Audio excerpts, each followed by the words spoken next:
Thanks for tuning in to the Just Go Play podcast, where we look to develop and promote a positive youth sports experience. As always, we are available for speaking and private engagements and can be reached at info@justgoplay.ca.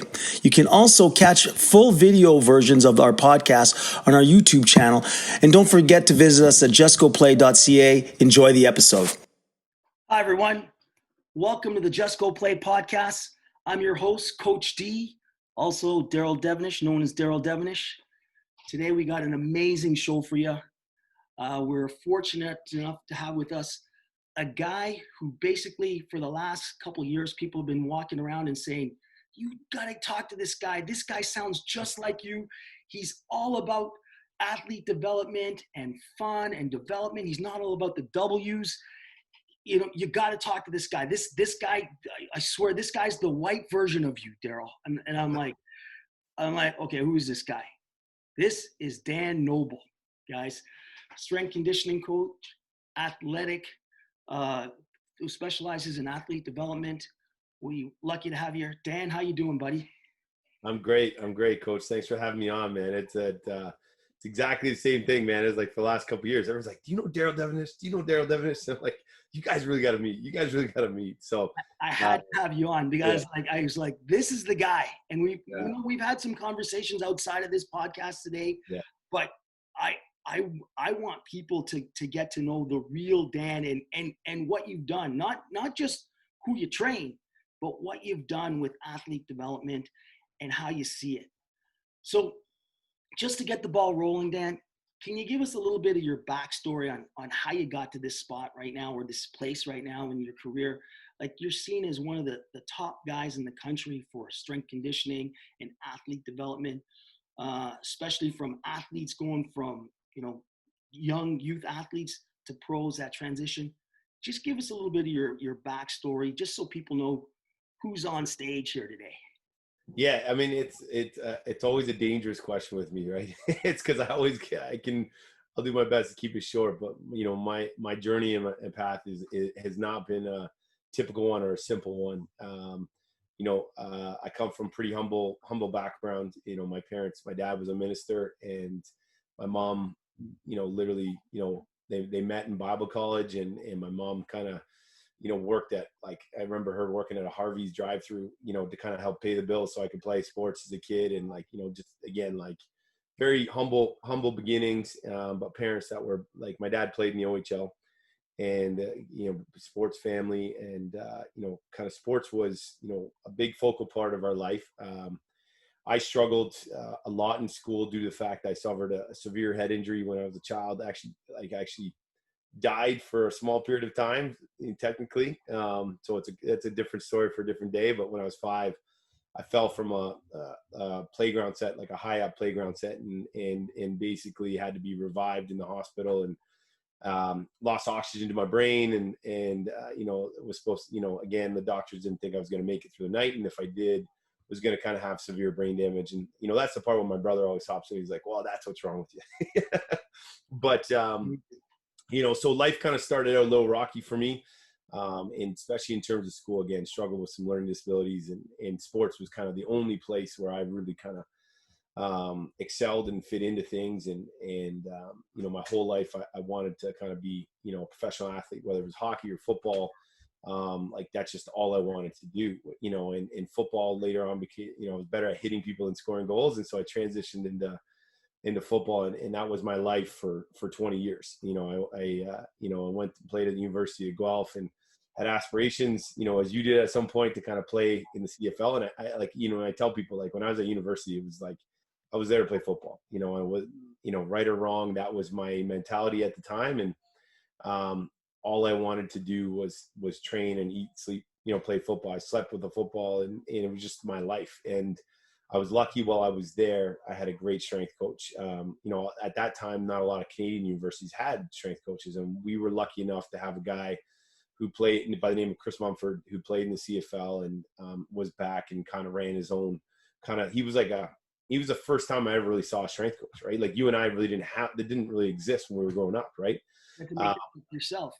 Yeah, right. So it's like, you saw stuff, or you did like Hulk Hogan's workout, or whoever it was at the time, right? Or whatever Arnold was doing and you'd go do. But like, so, and this guy was really ahead of his time, and, was the first guy to kind of introduce me to like kind of functional movements and sport appropriate training. And, he kind of really helped take my game to a different level, which was not that high of a level, to be honest. It was maybe going from here to there, but I still needed to be here. But anyways, modest, man. You're modest, man. Yeah.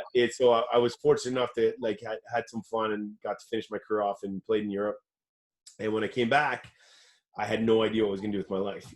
I really had never thought past, sports, right? Like I just kind of, I knew it was going to end at some point, but I just never thought it was going to end the way it did. And, and I remember sitting in Italy, like where I played on this, like this kind of, they called it the Città Alta, which is the upper city that kind of overlooked, in this town called Bergamo, overlooked the lower village.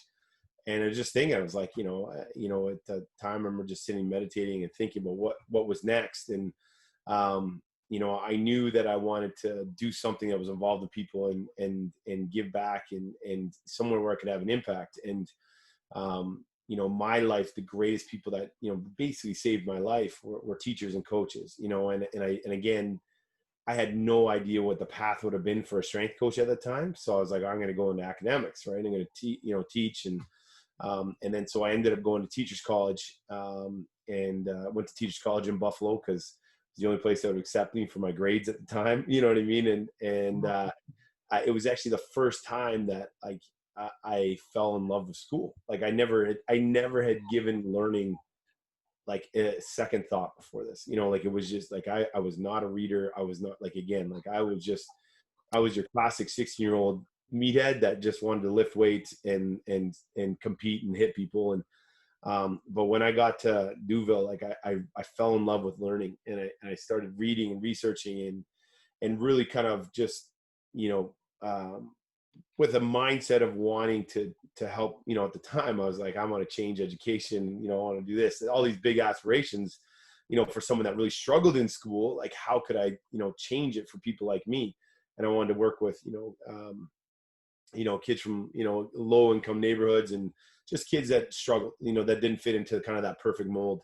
And while I was there, I met a woman that was also in teachers college at the time.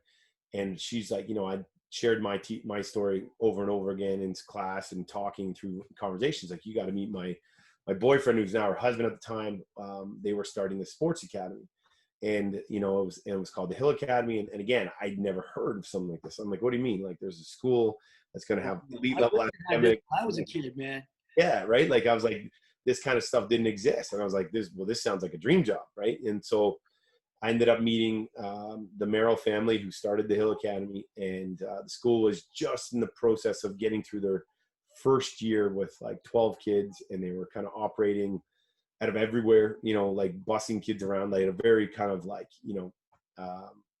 beginner level, right? Like it was, like, again, it was like a family business. Everyone was kind of doing everything. And I remember my interview, and I came in, and I was like, it honestly is like, at the time I was like, what is this? It doesn't even feel like a school. Like, I'm like this, but I'm like, I remember meeting, Peter Merrill, who was honestly probably, a second father to me, and one of the most, influential people probably next to my father, who's had on me. Was just like, he sold me on it. He was like, I know it doesn't look like much, but just wait, this thing's gonna like this. And he would just share his vision. It's like, he had two, his sons are two of the greatest lacrosse players ever play the game, and talked about how his kids growing up, that they were always, the fact that his kids played high level sports as kids, it was held against them in school, and they were never given any sort of understanding or an opportunity to excel in both, right? Like, he wasn't asking for leniency on the academics. He just wanted a equal platform where you could pursue both, right? And so, kind of the rest is history. I went all in on this, and I remember my first contract was for $20,000, and I was teaching like 6 courses, driving a bus, and living in res, and like I was like loving every minute of it, right? Like it was, like I like literally 24 hours of my day I was just with young people, and I wasn't at this time, again, I still wasn't a strength coach. We had the school had a strength coach, and I was just like, but I would always go in there and watch what he was doing, and I was teaching French. I didn't even speak French, and I was doing biology, and I'm like, man, I was like, I was like, I got no idea what I was doing, you know, but at the same time, I loved it. And like, I was giving it everything I had. I was like, this is my shot at, you know, something special. And, you know, with the Merrill family, we kind of helped build that school into something pretty special in the last 14 years. And they just moved into actually a brand new campus in Cowden, like a, you know, 340 acres or whatever it is. It's beautiful. But anyways, that's a separate story. But when I was there, 3 months into my first year at the Hill, the guy that was a strength coach left, and he had to go. He had personal reasons, whatever was going on. He had to leave, and I went right to Peter Merrill at the time, and I just said, "Hey man, like I can do this." Like, and he's like, "Wow." He's like, "You do this, this, and this," and I'm like, "I can do it all." Like I said, "You don't need to pay me for it." I said, "Just let me do it, and let me show you guys that I can pull this off."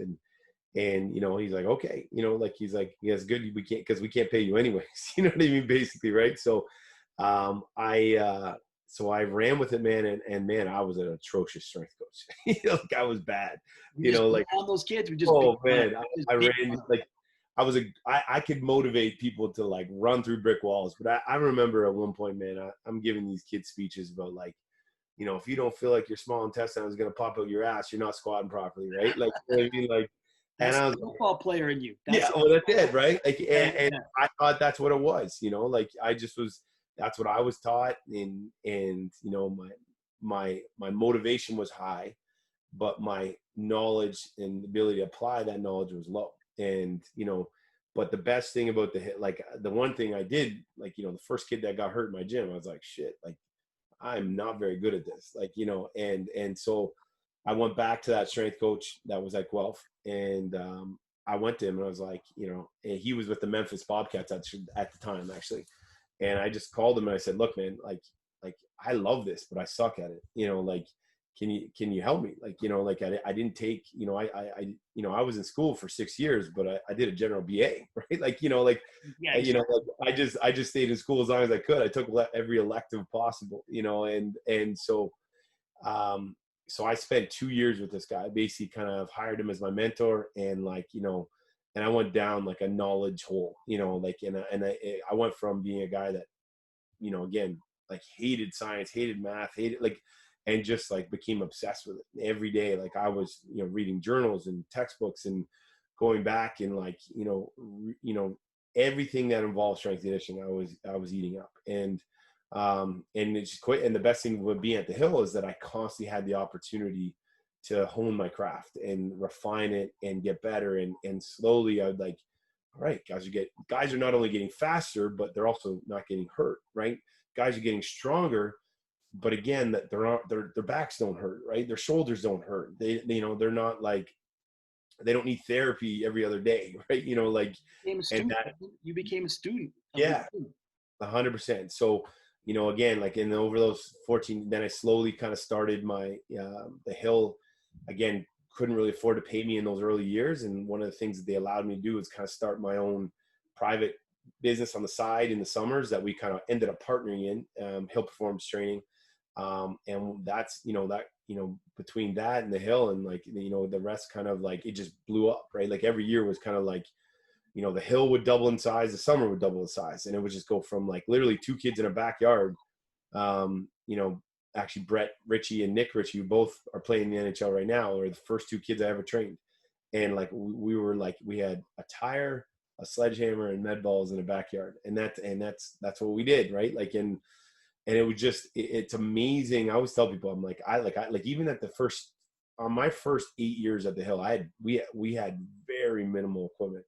But like I'm so grateful for that, because it forced me to be so creative and to be able to adapt and have to think and just like not rely on technology and not rely on just like, you know, all the fluff. Like I had to really you had to think about what you were doing with these guys to make it work.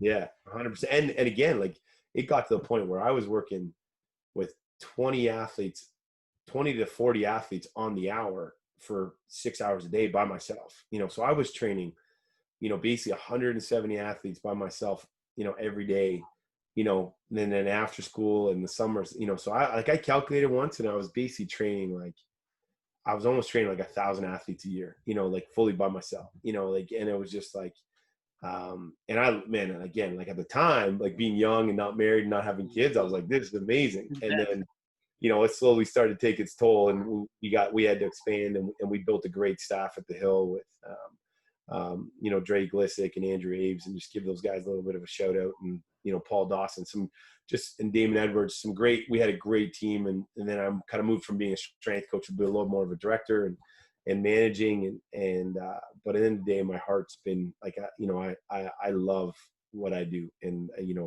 coaching and working alongside people, and just, it's become something that is, borderline obsessive, as my wife says, but I love every minute of it. But then, what's beautiful about that is, first of all, you're a servant leader.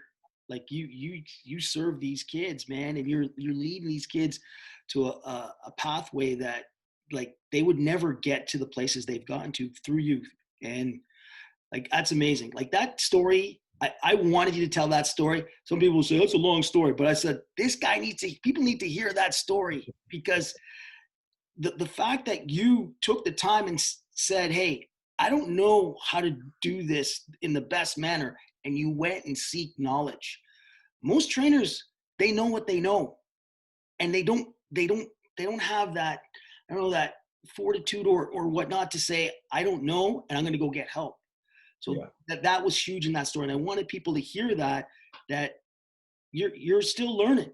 You're still learning how to make the best athlete, or help prepare the best athlete now. Yeah. So I want to talk to you a little bit about football, because you talked about football, and I come from that football background. I did very similar things to you, Danico. When I started training people, I started beating them up because that was the culture. But can you talk about your football culture? Because that's a different culture. Real quick, like why is football like that? Culture's like that's huge with the team and building. Can you talk to a little bit about that, the culture in football? Yeah, for sure. Like, again, like, it's fun, whatever it was, right? Like, I played hockey and lacrosse and football, or those kind of my main sports growing up. And it's funny. I tell people that now, they're like, you played all those sports? And I'm like, yeah, like, I played that all the way to high school, right? Like, like those were equal, like, emphasis at the time. But like, it was funny in hockey and lacrosse, I always felt, whatever reason, I felt like an outsider. You know what I mean? Like, it was interesting. Like, it was always like the team felt like lacrosse as much, but like hockey, man, always felt so transactional. It was like, you need to be able to do this and this, and whatever it was, like, and I was like, again, like 90s hockey culture made me very uncomfortable. I'll be honest, right? Like, it was like, just beat the crap out of everybody.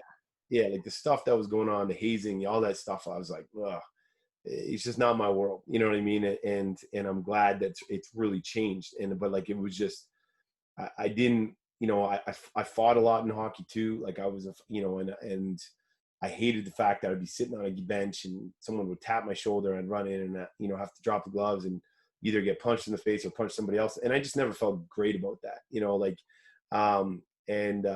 so when I started playing football, it was fun. The funny part is, I remember, like, I played football like since I was 10. I remember, like, I started as an offensive guard, and I don't even know what I did. I just had these big forearm shivers, right? Like, and so I didn't really understand football until I kind of went through a little growth spurt and, like, getting bigger, stronger, fat, like, and in high school, it just started clicking. I moved into linebacker, and, there's kind of two stories, and I'll bring this all together, but, I kind of found a position I loved.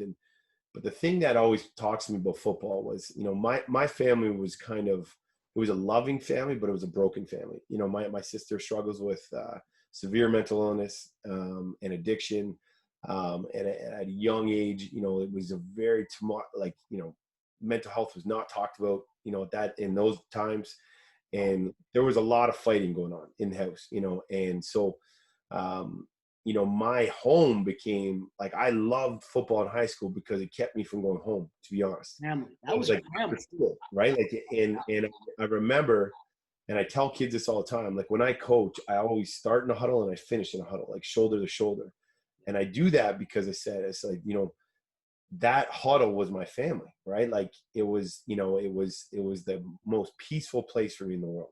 Like, I remember being in a huddle in high school and guys just laughing and talking with the plays. And there was just like, you look around the huddle, and I'm talking high school football here, but like, you would have kids in that huddle you would have never talked to in the hallways, right? Like you would have kids that like, you know, whether it was different races, religions, you know, social status levels, right? Like, you know, you'd have the cool guy, and then you'd have the kid that like just got stuffed in a locker. You know, again, we're talking 90s. You know, those things were happening at that point, right? Like there was no safe space in high school in the 90s. Yeah, You know? I know And so, exactly.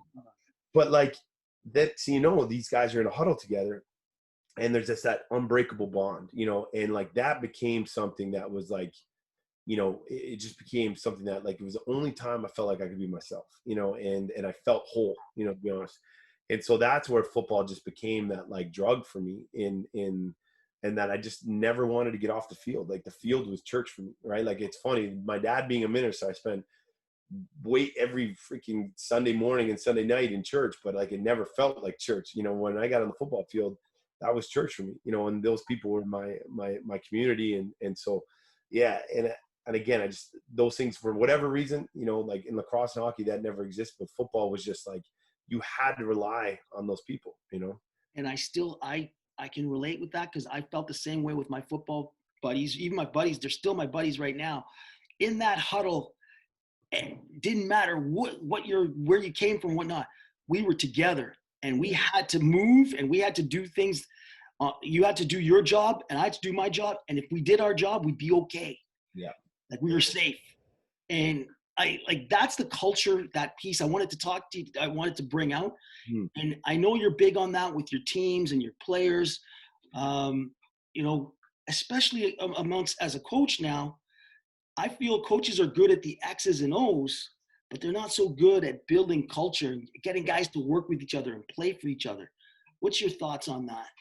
Yeah. I mean, that became like a huge, you know, at the Hill, that kind of became my, like, my, almost my like survival / MO in terms of, because, you know, when the Hill started, we basically had to take whatever kids we could get, right? Like, so it's like, you know, like again, like we weren't in a position, we weren't St. Andrews or any of these other schools that could like, oh, sorry, you're not good enough to come here. I'm like, we need your money, and like you can walk and talk, like at the time.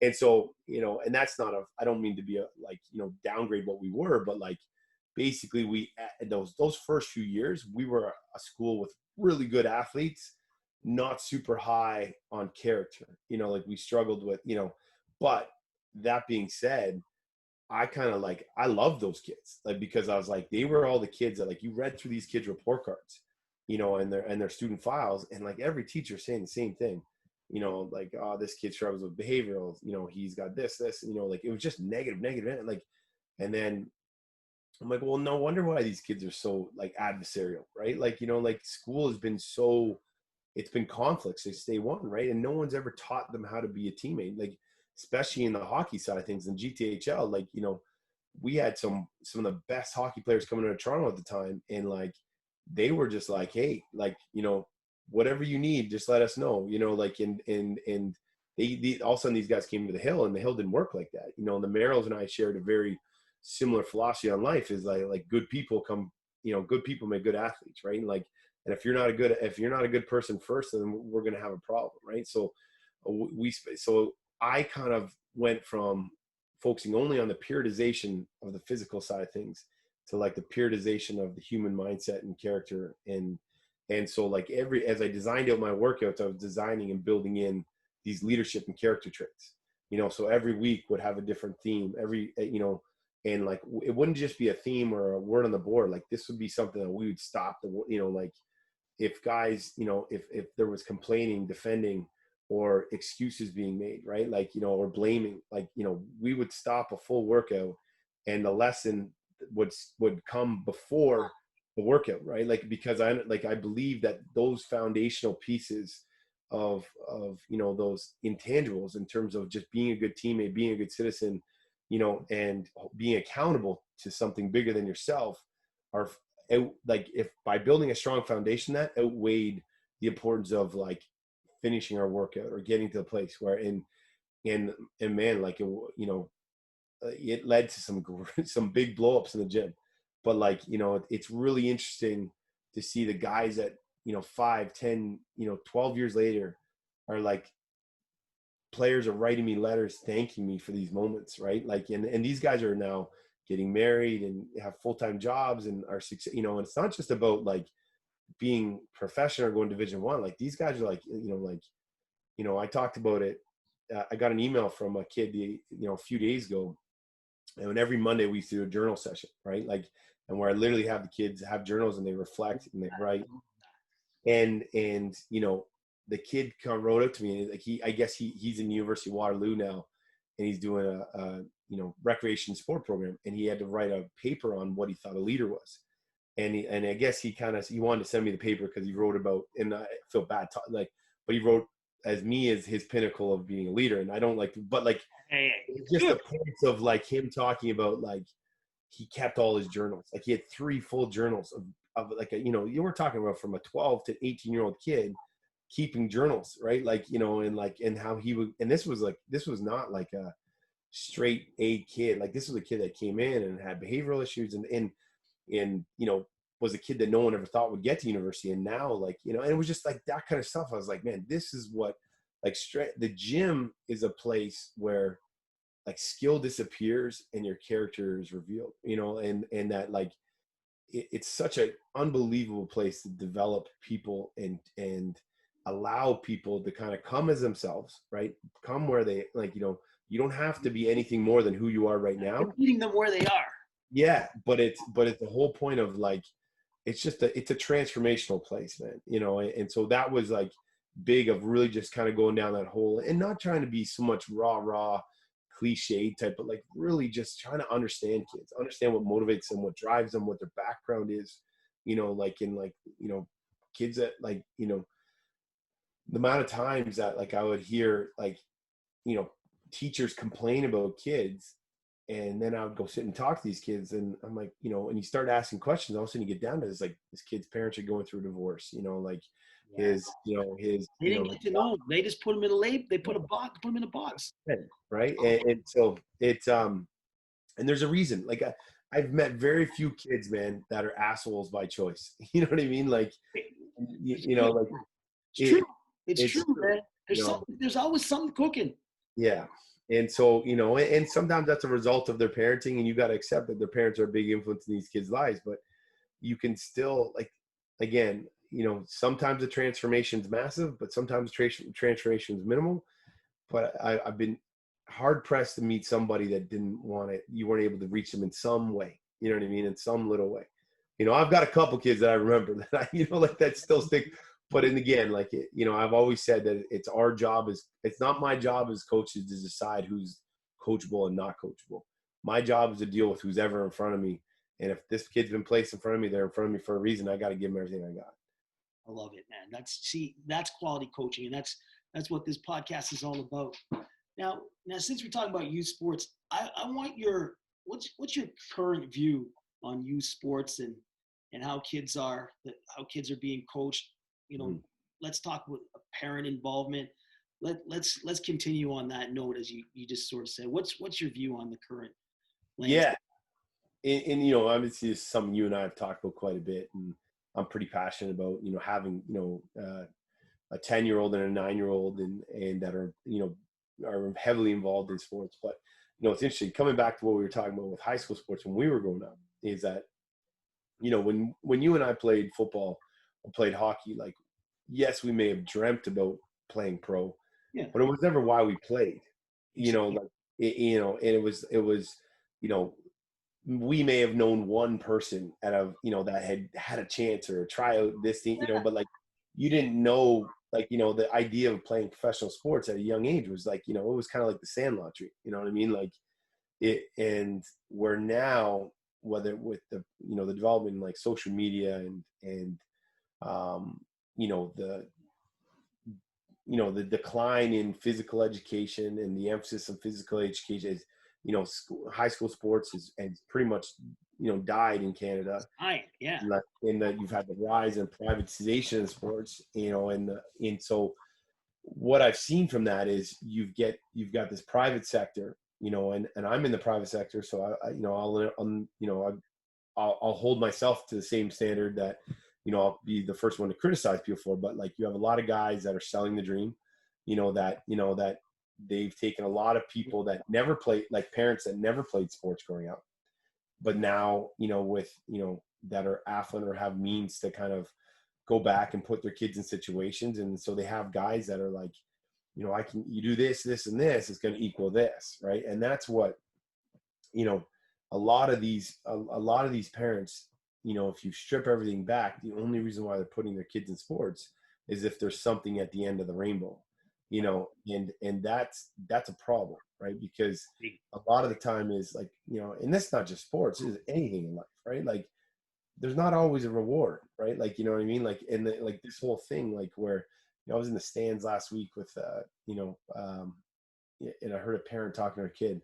Okay, you get a buck every goal. You get a buck every goal. And I just like, oh, it makes me cringe. I'm like, so like what, like where does this end? Right? Like, what's the end of this? Right? So then we go to $5 a goal. And then what if she says like, well, $5, what am I gonna buy with $5? I want $50. Yeah. You know what I mean? And, like, and so it's just become this very extrinsic process, right? And it's interesting because, one of my mentors would always say is like, he would always ask his teams growing up is like to his parents group, he would say, if your kids never played sports at any higher level than they are currently playing right now, what are the things that you'd want them to take away from this experience? And that's how I always approach my teams, right? Like when I coach, like I always put that on parents of saying like, hey, we're going to approach every single year like this is the highest level your kid will ever play at. And then we're going to take away all the expectations and all the nonsense and all the BS. And then it's only going to be about what's happening right now, right? It's that we're going to develop the kids for the moment, right? And like even the funny part too, right? Like, and I want to finish the point I'm making, but there's, it's these parents that again, that like, it's, they're finding their own kind of identity amongst their kids' accomplishments, right? Like if your kid's not, playing AAA, if your kid's not, on the first line, if your kid's not a captain, that's a reflection of you as a parent. You're not doing enough for your kid, right? Like, yeah. And all this stuff, and again, like it's very interesting to see the kids that are really struggling right now are the kids that are so used to be externally rewarding for just doing things that kids should be doing anyways, right? They're getting rewarded for being a good human. They're getting rewarded for scoring goals. They're getting rewarded for, and it's like, at the end of the day, like you're just like, well, what is going to drive these kids to go deeper and to pursue anything in life if they're expecting a reward at the end of everything they do? And so, but at the same point too, so there's two. There's the external reward factor of expecting that, if I do this, this, and this, it's going to end with me with a scholarship or pro. But the other part is, and this is where us as coaches and organizations need to be better, is we've jumped on this development train, right? Like everything is about development, which again, I'm a big believer in development, but there's also a point where it's just fun, man. Like it's like maybe we're not like, what I mean? Like both our kids, are playing in the same AAA organization and, but like, what if that's it, man? Like, what if them winning that, your kid plays on a great team and they had an opportunity to win a bunch of tournaments. What if that's like, is there, what's wrong with that? Right? Do you know what I mean? Like, what if that group just like, they come back like, man, we won all these little league things and we did this amazing, right? Like, you know what I mean? Like there doesn't need to be a pathway, because if you create these pathways everywhere, again, that means that, well, we're leading to something. Well, what if we're leading to nothing? Like, what if we're just leading to kids that love to play sports and they'll play it for as long as they can and then they just go do something else, right? You know what I mean? Like, so we're guilty of that too, right? Like, because by preaching the development side of things, you're preaching that, well, there's a step one. Yeah. Like, so those are my two big things, right? And the whole parent side of things, that's a whole different conversation. That's another podcast. Yeah. I think the coach, though, has to play a bigger role in controlling things, because if he's the guy who's making the calls, right? Now, the parents are the ones that are going to influence this coach, because if he needs that guy with dough to help his team or whatnot, but the coach at the end of the day should make the calls. And I think that's what you have going on, because when I hear people talk about you, they say he has a system. He makes the kids have fun, but they learn and they get better. So you've answered your question. You can do both. You can have fun and get better. Yeah. The thing I get, some criticism every now is, well, you kind of said it. People are like, if you just keep talking about development, that's great, but what? You're not the guy aren't you the guy that says they have to have fun? Does it mean like, so does winning mean, is winning a bad thing? No. Like, it's Yeah. not a bad thing. Like, we don't talk about winning. You and I don't talk about winning. We talk about what it takes to be successful. Yeah. I've heard you talk about this. And if you do the right things, if you play as a team, if you work for each other, you will be successful and the wins will come. Yeah. But you also understand when you're not successful, you can go back to the drawing board and say, okay, we got to work on this.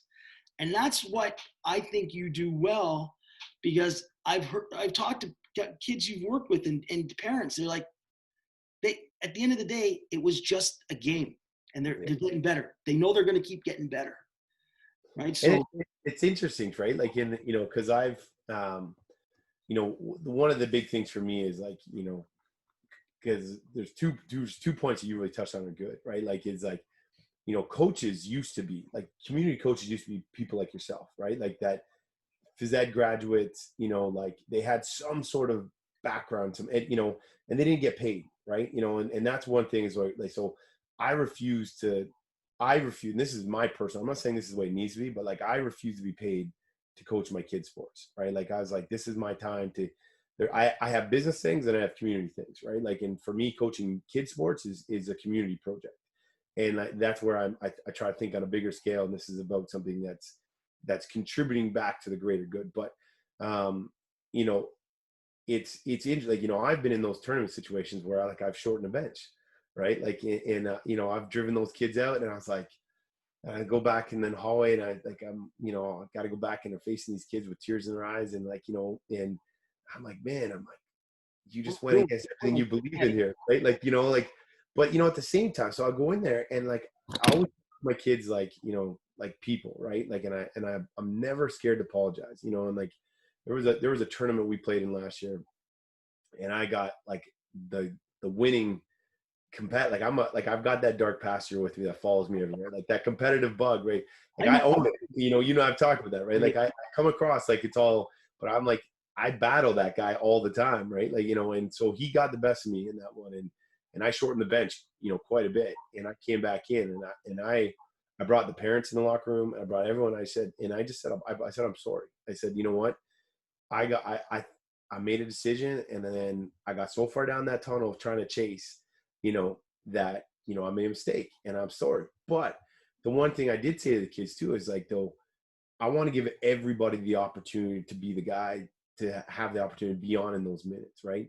And I did come back to, I was like, this is the fine line, is that like, not everyone, it's not always about equal opportunity all the time too, though. Right. You know what I mean? It's like, it's earning your, like, and we kind of came back to things as well, what matters, right? Well, what matters is the way we practice, right? Like, let's look back and like how we practiced last week. Let's look back at like the attendance we had, and just like little things of understanding that. And I guess my point being is like, again, it's not so linear that everybody plays all the time and everyone gets a medal. Cause like that pass sucks too. You know what I mean? Like, and that doesn't teach things, right? Like my son is like, he is like, I always come back, like he's just like a even Steven kid, right? Like he works, he grind, but like he's not he's not the kid that is being thrown out the door to go score that game winning goal right now.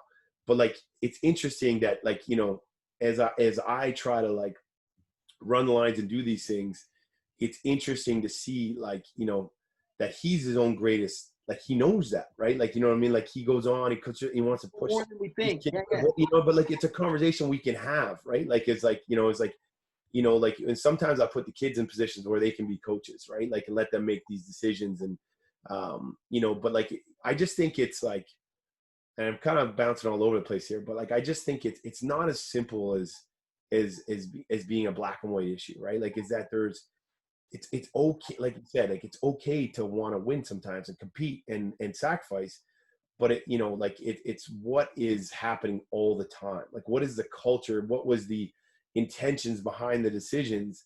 What are the conversations you're having with parents? What are all those things? And like, because a lot of times, like, it's not going to be fair. Like, sports aren't fair. Life's not fair. Right. So, but it's just that fine line of kind of making sure that your intentions are right, that, at the end of the day, that the things that the foundational principles of your team don't change, right? You But it's communicate, not always going to be a perfect process. and you're communicating with the kids. Yeah. You backed up. You made a mistake. Yeah. It's like hearing that. Not too many coaches admit that and really mean it. Yeah. Right. And then the opportunity, giving kids the opportunity. Like, I always love this, man. I call it the comeback story, right? Like the kid that ended up getting sad, or you yelled at in class or whatever, like you lost your temper on, give them an opportunity to have their comeback moment. You know what I mean? Like, that's how you build, like, you know what I mean? Getting them back out on the ice, right? Like I love, man, like when kids fail or screw up, man, like I was like, get back out there right away. You know what I mean? Like, I want you to, like, like my old football coach used to pull me off so quickly if I like dropped back and didn't have the right coverage, or, and it's like, and then that would just fester in my head. So something I'm big on, right, is like that there's no one moment that will just define you going forward, but there are certain moments that will break you, like, and take you away from like like my one of my old strength coaches would say, there's like no workout will make you, no one workout will make you, but one workout can break you, right? So it's like, you know what I mean? Like, by doing the wrong thing or doing too much or whatever it is can lead to a serious injury. But like, it's just realizing that, like, one bad play is not going to wreck a kid, right? Like, but me overblowing that bad play or like, make it into something that's more can wreck that kid for a long time, right? So it's like, get them out there, get them comfortable, like I think Confidence, build their confidence again. Yeah. Confidence. Like I always say, like, the number one quality I look for in my kids are risk takers. Like I said, I want people that have short memories and just want to take risks, right? I want everybody jumping up, right? Like, I want everyone being aggressive. This transfers to life, man. This sport is a dress rehearsal for life. Yeah. So on this note, I want to talk about your new venture before we take off here. I want to talk about Grit Athletics. This is where you are right now. It's blowing up. I know you're busy with it because it's hard to get a hold of you. So what's your vision for Grit Athletics? And I can hear it. You're kind of talking to it already, but what's your vision for that? It's an interesting, it's been a hard, it's been an interesting journey, I'll say the least, for the last 12 months. Like, again, like, was at the Hill for 14 years, almost 15, and like, blood, sweat, and tears with those people, right? Like, those people are my family, and that school, the DNA of that school flows through my veins. Like it's something. I feel very grateful to have been able to be a part of building something like that it had such an impact on so many kids' lives. But at the same time, I just felt like there was a point where I was ready for another challenge. I was ready for something different, and I was ready to kind of be pushed out. I got very comfortable, and I had a very comfortable life. And, I preach to my athletes all the time. You got to go both feet in, and that you can't, like, you got to be all in all the time. Right? I'll say you're either all in or you're all out, one or the other. And I kind of felt a little hypocritical because I was living a little bit of a dual life and had different aspirations. And I'd go to sleep at night and just like making notes, and I'd wake up in the middle of the night and jotting things down. And I had this opportunity to join this ownership group and start this, this community kind of performance center.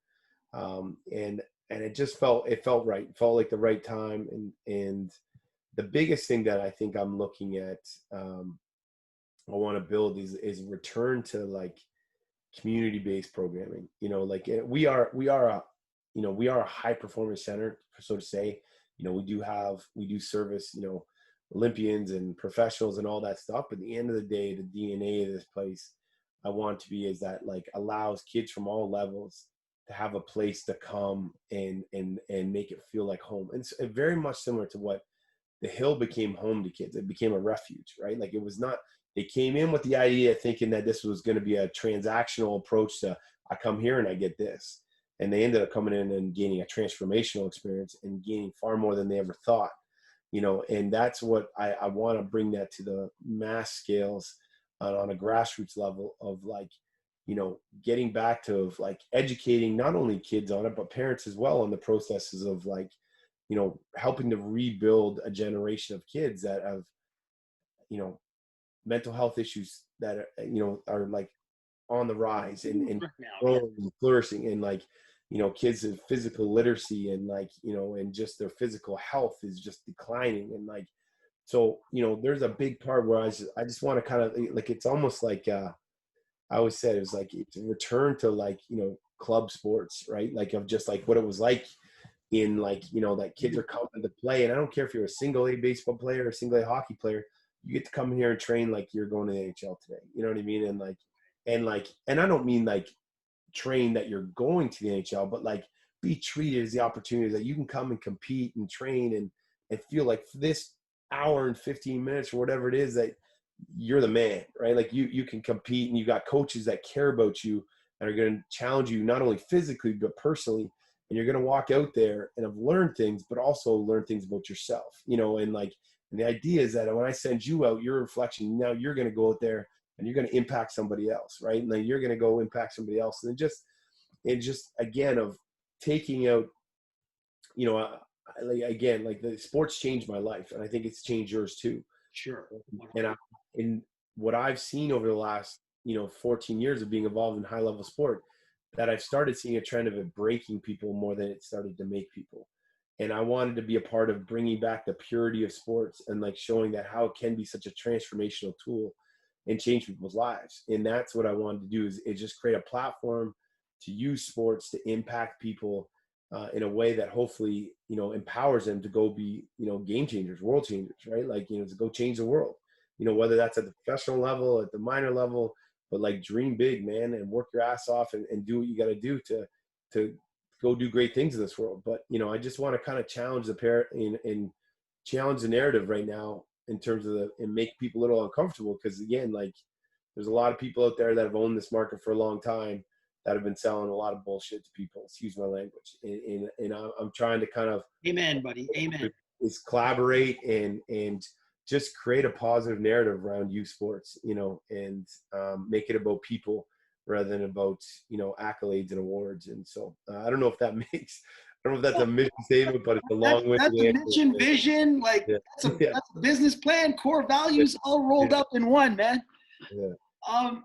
So what does success look like now for an athlete, you think? What would be let's use your kid. What would you see as him having a successful sports career, or where would you see that as, okay, I did well by my son or my daughter and your daughter? Yeah, I mean, I think for me, it's like that they get comfortable. One, for me, again, I talked about it earlier, is like I was never comfortable in my skin growing up, right? So it's like them being comfortable being who they are, right? And understanding that they have a voice, and that, that not everyone is going to be the same. Not everyone's going to look the same. Not everyone's going to talk the same. Not everyone's going to work the same or have the same level of ability, but everybody has an opportunity to contribute to something. And that, and the ability to overcome failure, right? The ability to kind of like reach the lowest of low moments and work your way out of that hole to kind of experience that, like the highest of highs, and just like, I think those two things, man, is like understanding how to face adversity and understand that you can have an impact on a lot of different ways in sports, right? Like it's, come back to football.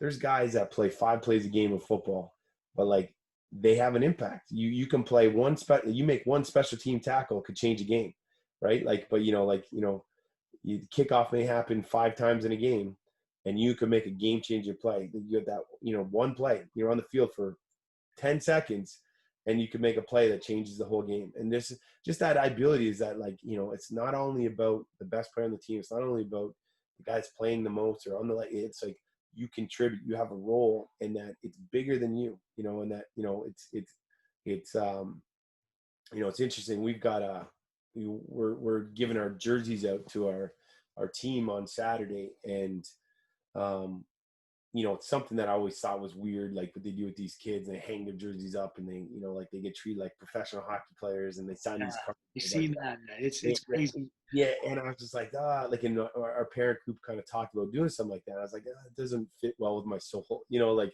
the professionalism, making them feel like, but what I did want to do though is we're going to do something where we're going to lay the jerseys out in a circle, and the kids are going to stand behind their jerseys. And it's going to be about saying, it's like, this jersey doesn't make you better than anybody else. This jersey doesn't put you on a different level than anybody else.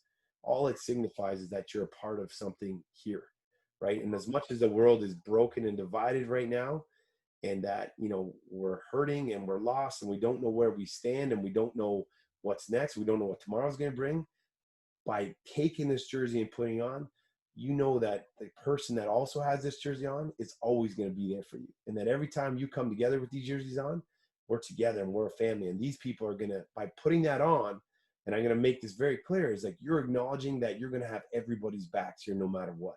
You're acknowledging that if you guys run into hardships, if you guys run into arguments, that you're going to be big people about it. You're going to own your actions, and you're going to apologize to each other. And you're going to say sorry, you're going to forgive each other, and you're going to move forward and be a family. And that's it, man. It's just being a part of something that's bigger than yourself, right? Like, it's just that, like, and that's what it's all about. It's what we all long for, right? We long for community, right? Like, you see right now, Another well said.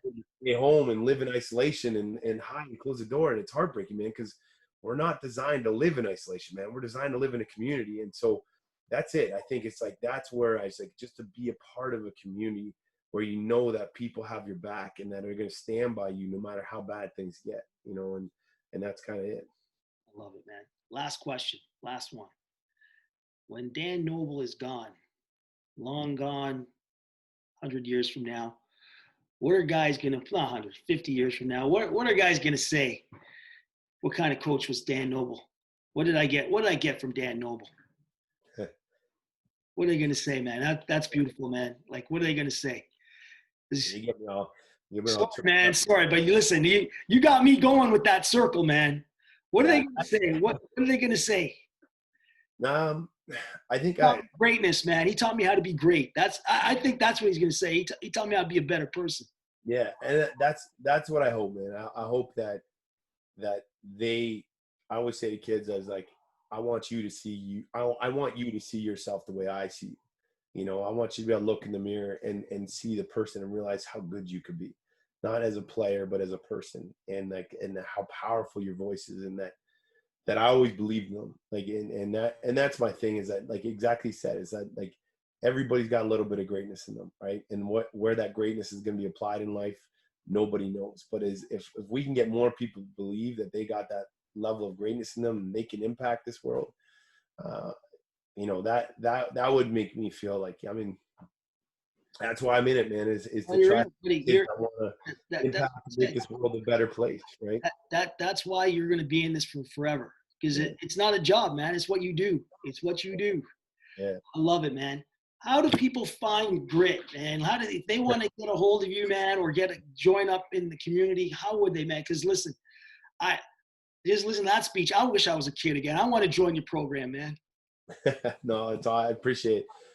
You can, so on socials for me, I'm always at Coach Noble 45. You know, at Grit Athletics, Toronto is our social handles. You can check out our website, gritathletics.ca. You know, or Google Grit Athletics Toronto, that works as well too. But, again, we would, you know, feel free to reach out, email, pop in, say hello, wear a mask. Aren't you happy? We didn't even talk about any of your pro athletes. We didn't talk about Mitch Marner. We didn't talk about all these guys. And just for the audience, I just want you guys to know, if you didn't know, Dan trains Mitch Marner. That's one of his claim to fames. And I tell people that's the least of what he's done. But I know that he's done a great job with Mitch Marner. But I'm saying, we were joking about it, because when people ask me, oh, you're going to get Dan Noble on your, oh man, get me talk about Mitch Marner. We're over. We didn't even talk about him. Well, now we did. Yeah. No. Love those Chiefs, man. I'm a diehard, so that's why I'm like, I had to say something.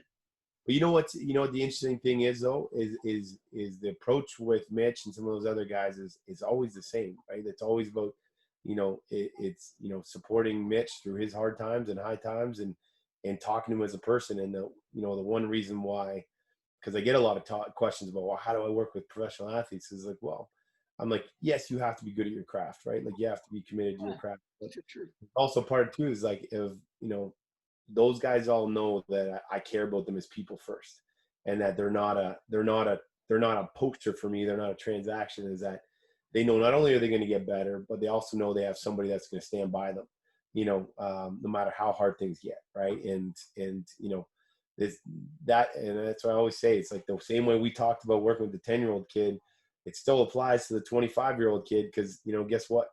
They still need to know they got value. They still need to know that people believe in them. They still need to be pulled out of those holes. And I know I'm sure you've talked to your guys, right? Like, at the end of the day, these guys are just giant kids. Kids, man. Same insecurities and fears as everybody else, right? And they just happen to be really good at a game, and so, but the approach doesn't change. I love it. On that note, we're going to end up, guys. Dan, thanks for coming out, man. This was like, I could have talked for another hour. I don't know if the audience could have lasted for. I could have talked to you for another hour. Yeah. Guys, please share this podcast with your friends. Any kids interested in development, this is the podcast. Coaches, hey, get out there, educate yourself. If you don't know, it's okay to say you don't know how to work with these kids. Find help. Dan, again, thank you. And on that note, just go play, guys. Just go play. Thanks again. Thank you, Daryl. Appreciate it.